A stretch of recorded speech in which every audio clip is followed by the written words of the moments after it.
어쨌든 전 세계가 깜짝 놀랐습니다. 지금 러시아 우크라이나에 관련된 것도 지금 피로감도 느껴지고 인도와 파키스탄도 아직도 불안불안해. 어디가 부시고. 근데 이 시점에 이스라엘이 왜 하필이면 이 시점에 이란을 공격하느냐.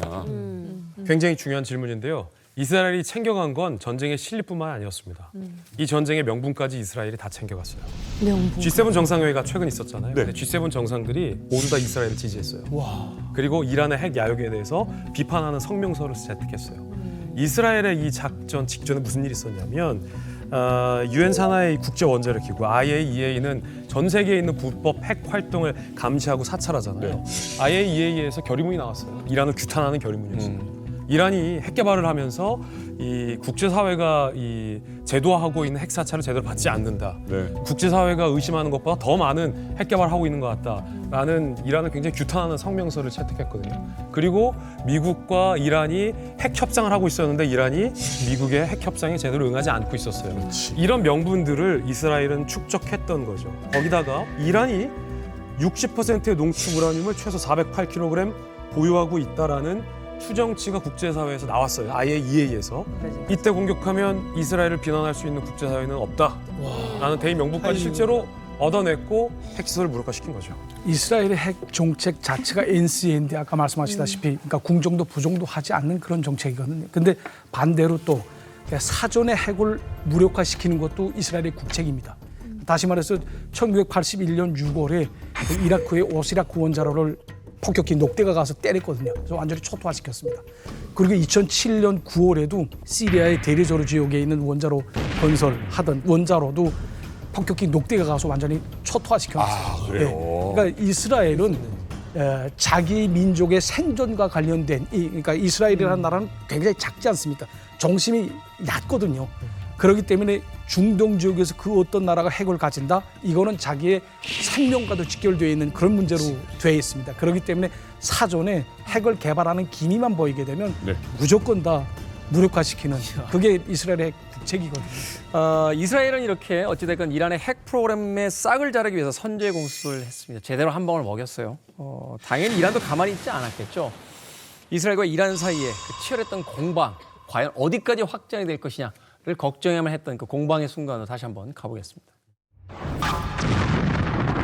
6월 13일 전쟁의 방아쇠를 당긴 이스라엘. رژیم صهیونیستی اشتباه بزرگی کرد خطای بزرگی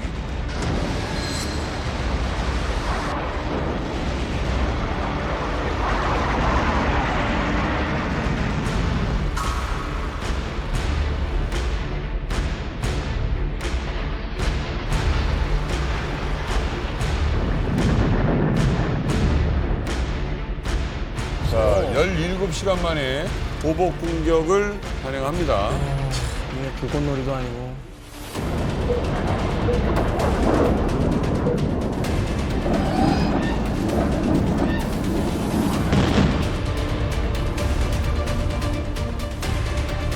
그냥 불이 번쩍번쩍하면서 폭망이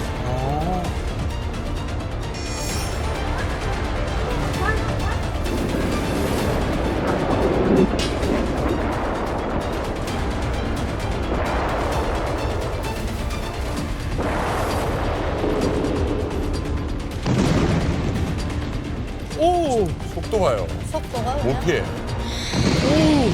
보면 죽는 거예요.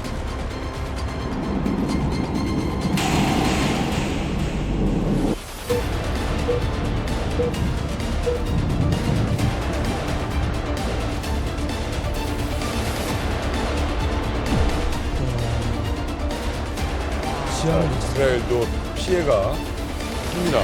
We see a lot of damage, and as you can see, it is a very big site. We have people that die here.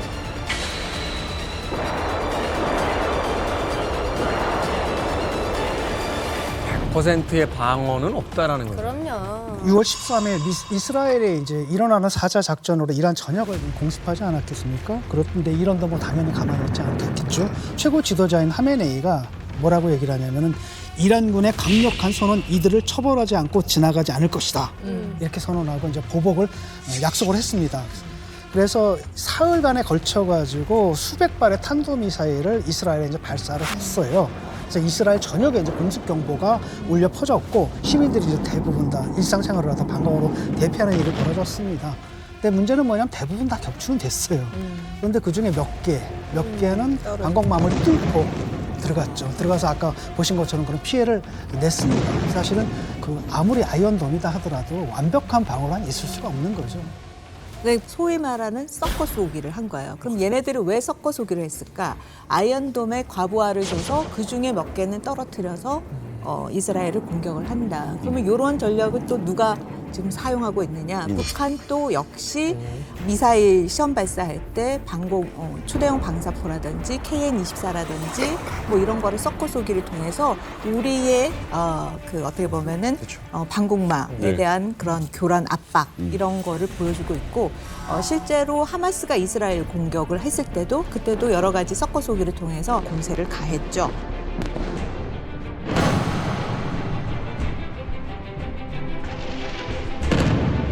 지금 이스라엘이 그 하마스부터 시작해서 그러한 공격을 견뎌내면서 아이언돔이 계속해서 발전하고 있어요. 그러니까 실질적으로 이스라엘은 아이언돔의 어떻게 보면은 방어력을 또 높여 나가는 과정이었다라고도 볼 수가 있는 거죠. 어쨌든 이스라엘 역시 인명 피해가 컸습니다. 네. 그래서 다시 재반격에 나섰죠. 그렇게 해서 이제 대대적인 뭐 레이더망도 부수고 또 이란의 주요 시설을 다시 한번 폭격해요. 네. 그 중에 하나 주목받았던 사건이 뭐였냐면 6월 16일에 이스라엘이 이란의 이제 국영 방송국 중에 하나인 IRIB 방송국 건물 시설을 폭격했습니다.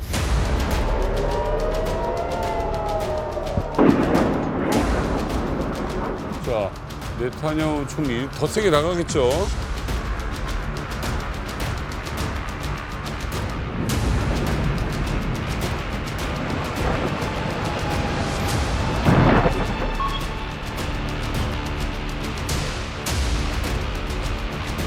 یه حق و حقیقت است آنچه که ملاحظه کردی صدایی که شنیدی فضای غبارآلوده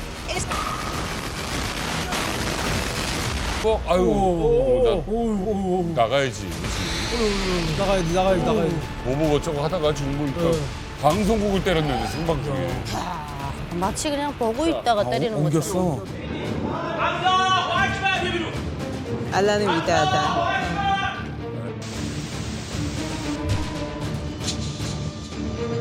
근데 지금 팔레비 왕조가 통치를 하는 이란도 친미 국가잖아요. 이쪽도 친미, 이쪽도 친미니까 미국 입장에서 봤을 때는 야 같은 친구들끼리 악수해.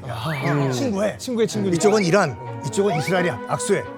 그러면서 이란과 이스라엘은 둘도 없는 친구 관계가 됩니다. 어느 정도 둘 사이가 이제 친했냐?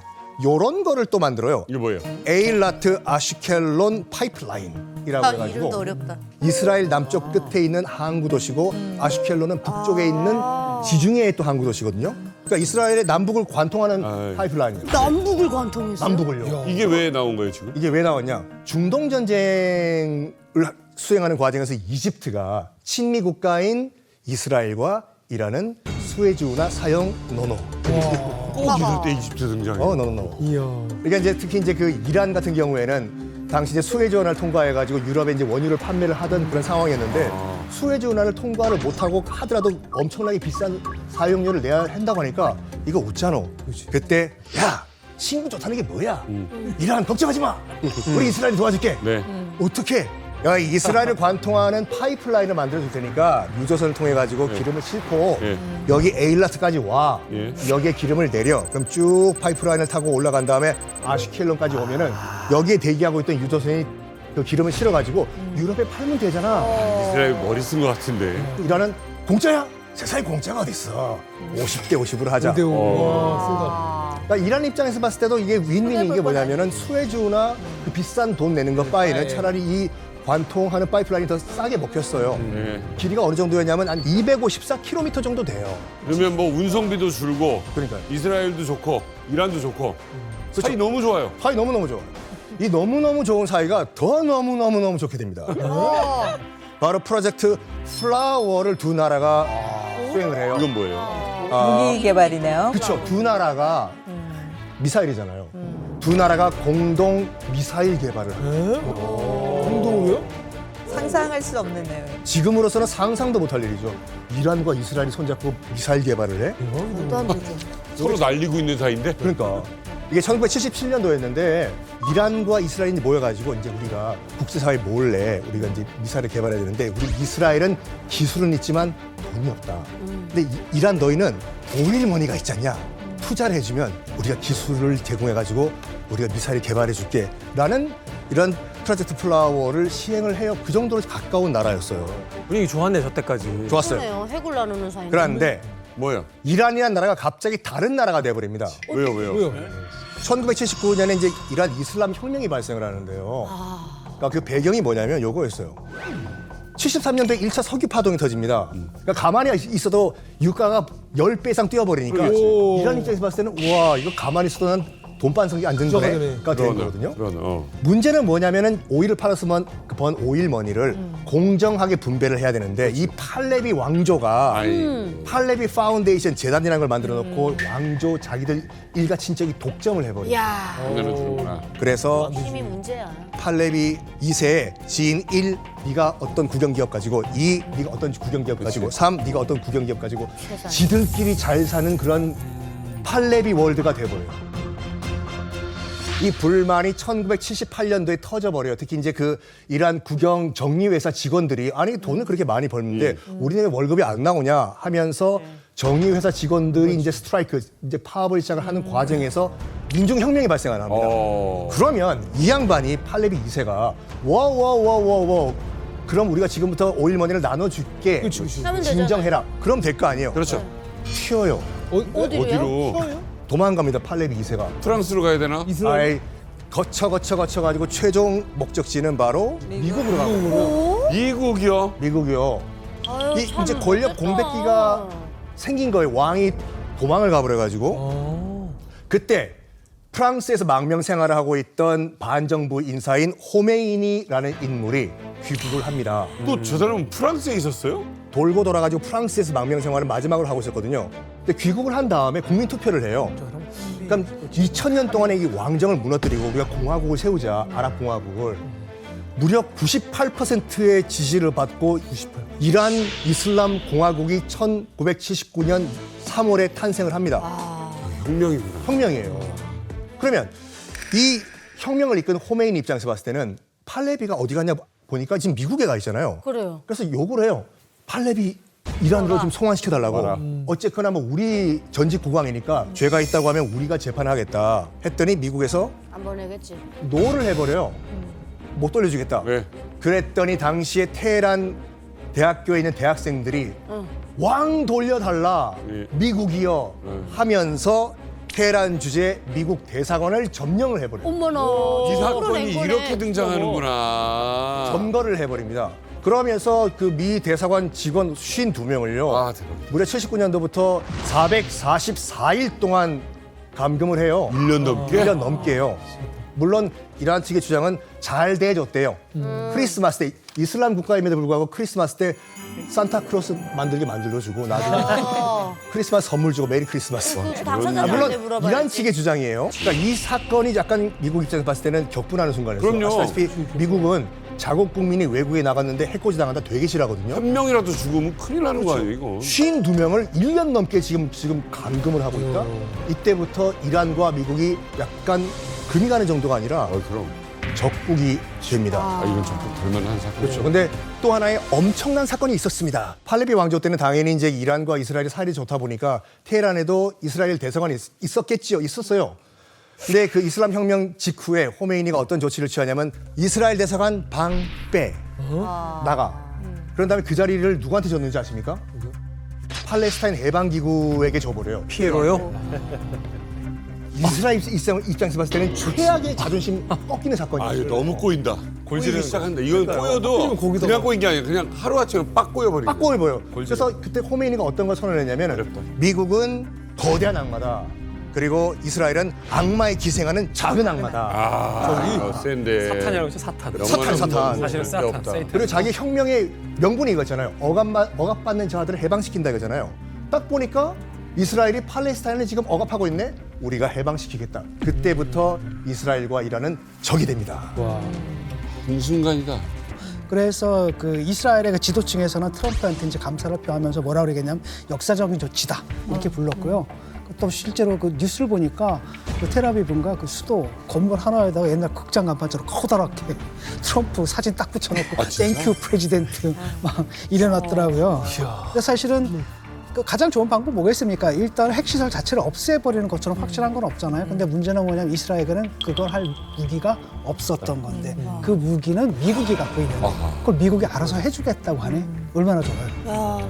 아니 미국의 이 벙커버스터가 얼마나 대단한 무기인 거예요? 미국이 갖고 있는 이 GBU-57, 이게 원래 명칭은 Massive Ordnance Penetrator.